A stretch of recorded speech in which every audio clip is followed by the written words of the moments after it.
Hello everyone and welcome to my channel. I'm Katie and yes, we have an art haul. Now, I don't actually do art hauls as such, I kind of just find an interesting item and then just do a video featuring it. However, it is the start of the year and it's just good to make sure I'm stocked up on things as well as trying a few different supplies. I had made an order on Jackson's for this very reason. Now, I know everything's kind of zooming quickly on the screen, but I will be swatching a lot of these and I will go through everything I've bought. I don't know, it feels a bit weird just going through everything in detail when I can go into more details with everything, if that makes any sense. I was also asked as well in a previous video what I had for Christmas, and that little pencil case with the pencils and drawing materials in there was a gift I received, and I am actually going to use that mostly off camera. I just want to brush up on my skills and just enjoy the gift for what it is. I also have a few other items which I've picked up either from TK Maxx of all places, which is TJ Maxx in the USA, just in case you were noticing a similarity there. There are also items I've received off eBay and just various other places where I've seen them and I thought, well, they look interesting, I'm going to pick them up. Also, I actually do have a few more items which didn't quite get to me in time whilst I was filming this video, and I'll pop them up on another video soon enough. Literally one has arrived today and yeah, I'd already filmed everything by that point, so we can make another video out of that. I will quickly run through what I had received whilst I am pouring these Quar paints into some pans. Obviously I got the Quar Earth watercolor set. I thought they were a good price and I quite like the Quar paints. I love how they travel on paper, so I thought let's add a few more to my collection. Along with that, I bought some Delarone oil pastels. I had some Studio Essentials watercolor, which was that big green pad. I also bought some black watercolor paper. I thought I could do some more interesting things with those. I'm sure you'd noticed as well that I'd bought some more French curves because you can never have too many of a variation of a shape, especially for those decorative borders I enjoy painting. Also, on the subject of paper, I bought a Rembrandt toned pad and I will actually be using that later on in the video because I will be creating an art piece with this. I bought it predominantly to use with the oil pastels and as well other pastels and charcoals too, because that's something I want to dive into a bit more this year. The Kuretake Gansai Tambi paints I got off eBay and they're usually about £40 in the region of for a 36 pan set, and I saw someone selling them for 15 on eBay and I thought, well, why not? I've always been a bit curious about them. I've never used them before, so, well, not the normal watercolours anyway, and I thought why not for £15. They'll need cleaning up a bit, which I'll show you how I do that a little bit later on in the video, but they were something I've wanted to try for a while but perhaps not wanted to commit to the price with. You'll notice as well that there was a pack of Faber-Castell oil pastels, and again they were off eBay, and I think they are a great way to try out materials that maybe you don't want to commit full price to until you decide you like them or not. I did actually really want to try oil pastels though, as one of you guys had mentioned it in a video. It's been about 20 years since I last used them, so I will go a bit more into depth with that later on. The Delarone watercolour pencils that you see on screen now, I got them from a bargain shop in the UK. I just thought, let's give them a try. They were about £5 and I want to see if they're any good for any beginners out there. I do just swatch them out on this video, as I'm sure I'm just doing a swatching format until the end, but they swatched out okay for £5 watercolour pencils, especially Daler. I hadn't really given much thought on what I expected from them, but I'd say they're usable and I'm looking forward to trying to do a piece with those, maybe a comparison video of other, I suppose, budget line watercolour pencils that I've featured on the channel before. If you'd like to see a comparison video, please let me know, I'd be more than happy to do that. And I also picked up an Inktense Paper Pad. We had one in Scrawlerbox in 2020 and I saw it again at TK Maxx of all places and I thought, yeah, I'm going to pick that up. It was pretty cheap, but I will mention that in a video where I actually feature it. I also noticed there was some flesh tone brush tip alcohol markers and again they were at a good price at TK Maxx. Why not? And I think I have pretty much covered what I unboxed at the start of this video. Obviously you've seen me swatch out the quote and I have a book where I'm just putting the mass tone in there. Obviously I'm going to have a play about it a little bit more and the same applies for these paints here, though I have filmed a video using them, so be sure to make sure that you are subscribed, have the notifications on so you don't miss that video.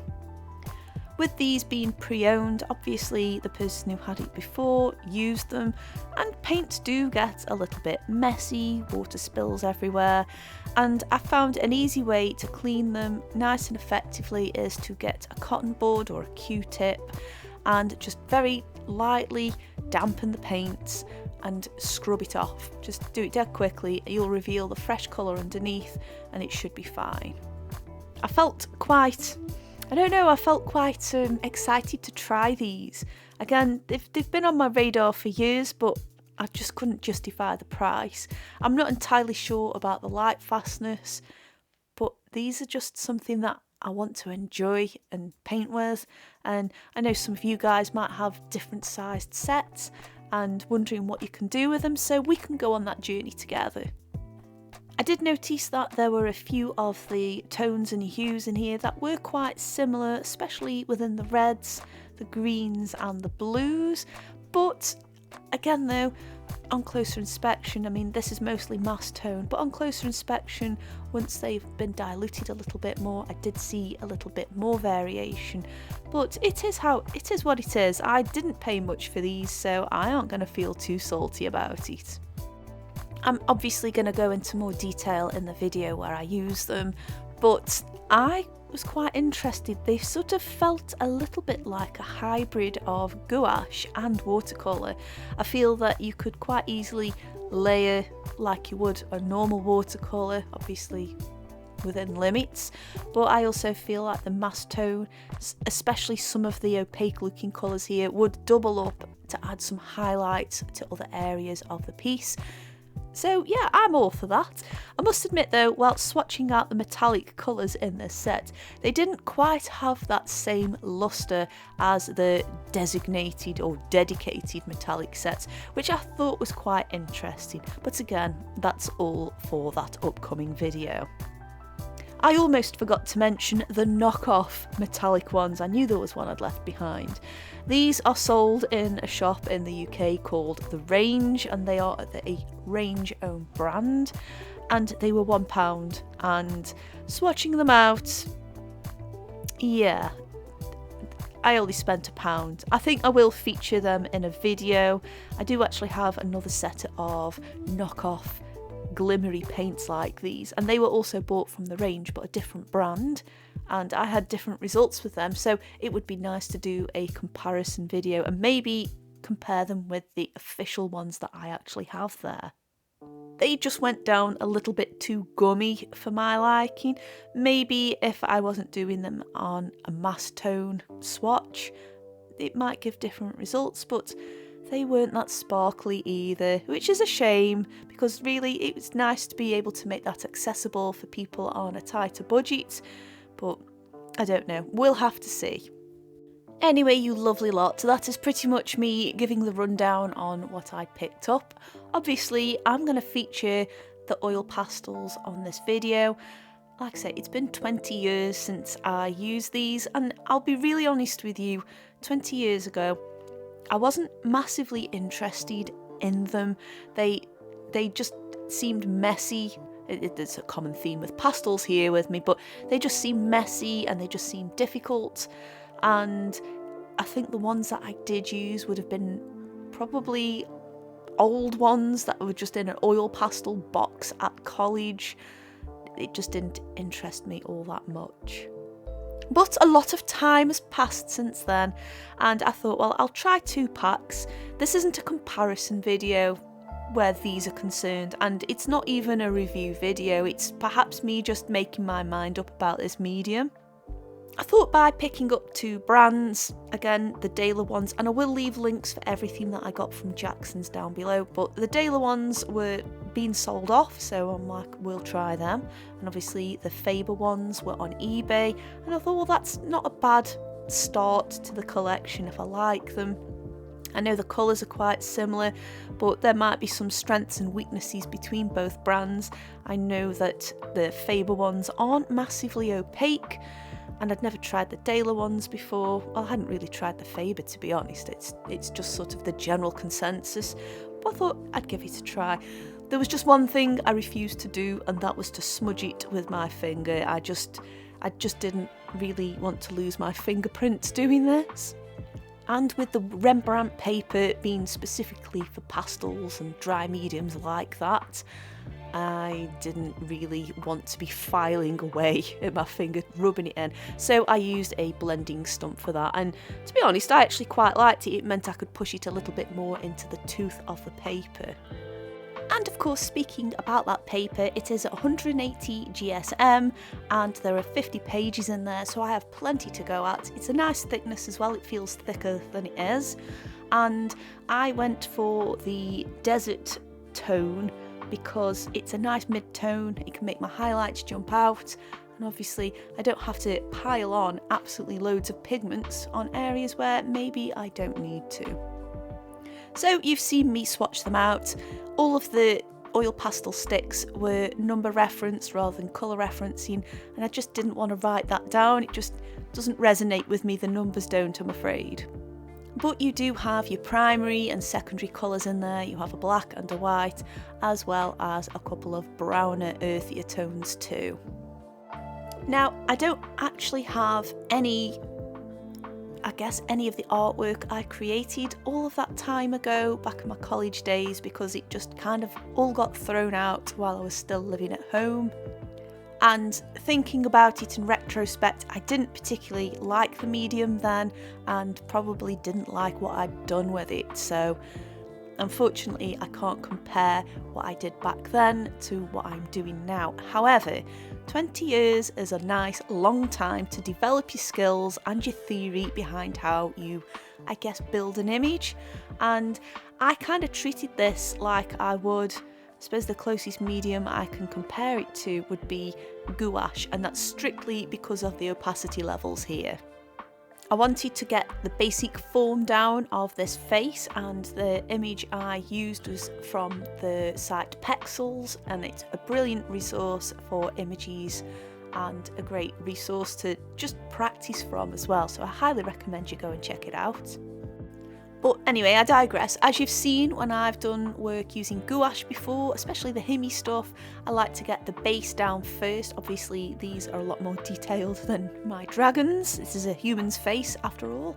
So I just wanted to make sure I had a rough idea of what I wanted the tone to be, and I just applied them straight away. And again, I don't know if I'm doing this right or not. I'm kind of just sort of going with what I've learnt over the years and experimenting, and I actually do want to play with these some more.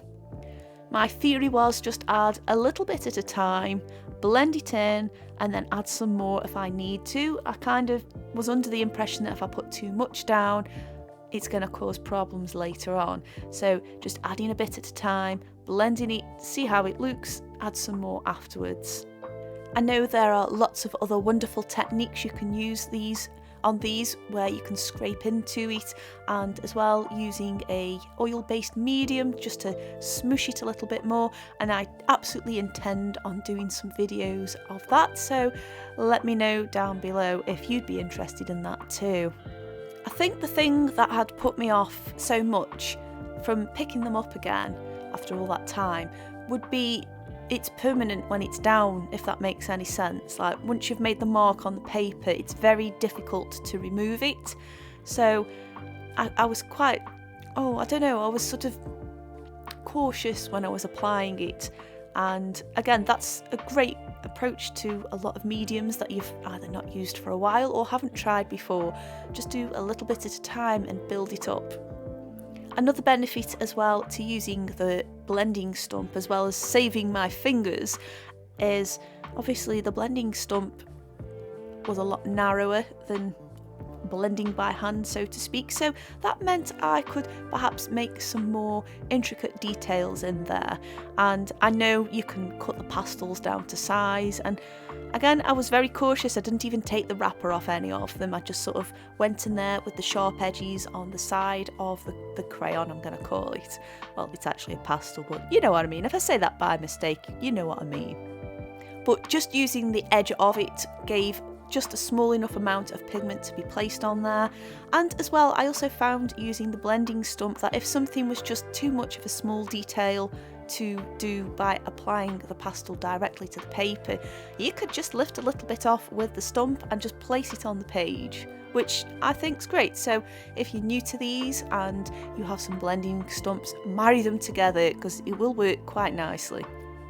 I think before as well, when I've used any pastels, I've never used the right paper for it. I've usually gone for a mixed media, mainly because I've usually got that in, but to have a dedicated surface for this medium, I think just made the process a little less frustrating, and I had a little bit more control over what I was doing, because by that point I'd kind of understood that you need a grippy paper to keep the pigment on there, and that obviously is the same for chalk-based pastels too.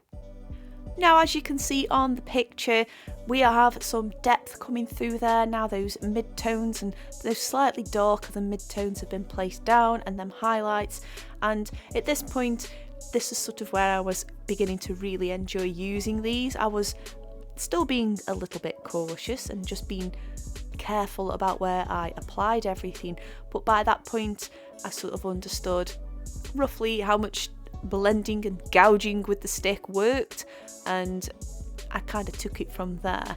And it was quite nice as well to be able to mix the colours that way. Obviously I hadn't bought big sets, and both of these sets did have very similar colours in there. So the model on the picture was wearing purple eyeshadow. We didn't have a purple in there, so I just blended the pinkish tone with a blue tone, and it worked out really nicely actually, and I felt it was quite seamless. So even if you only have a small set of oil pastels, don't feel like that's going to restrict you. You can still blend. Now, we're obviously getting to a stage now where all of the finer details need to be added, and that's where I felt most confident to start adding those deeper colours in. So it was time to add her hair in there, and it was a very, very dark brown. So I went on there quite lightly with the black. As you can see, you can still see the grain of paper underneath, and in my opinion that seems like quite a light coat. And then I also introduced one of the brown pastels in there, again just so it didn't quite look so flat. Personally, I think that's probably the weaker part of the picture, and obviously I've learnt from that I need to add some highlights in there, and perhaps just pick and choose a little bit more where I place the browns and the lighter tones on that black. But you know what, this is the first time in 20 years since I've used them, so I don't think I was doing too badly at this point. As you can see here as well, while I'm adding them finer details in, I just put a little bit down. You don't need a lot, and if it's not enough, then you can add some more. Like I say, if you put too much down, it's going to be hard to remove it.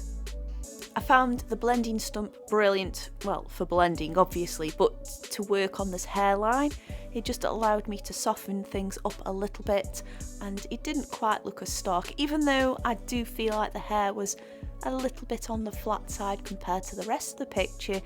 I thought just the hairline softened around the hair, the forehead. It looked alright. I was quite impressed. I'd sort of thought, well, on my next one, I know how to improve on that.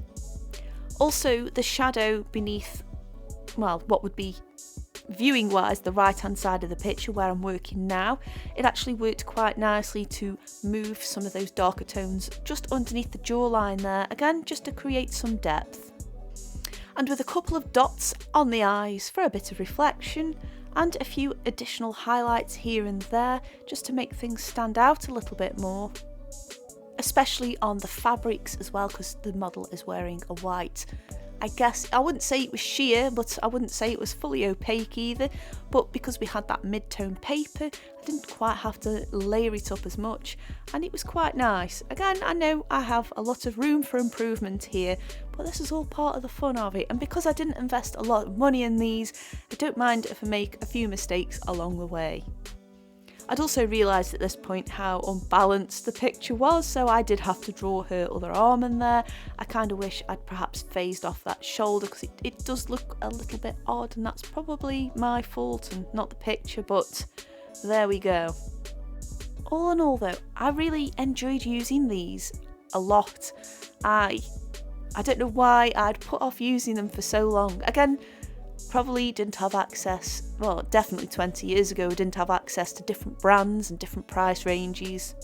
But I am glad we are in a time where that is more available to us all. And as well, I am really glad that somebody mentioned these in the comments. You know who you are. Because that inspired me to give them another try after all this time. And I'm really glad I did.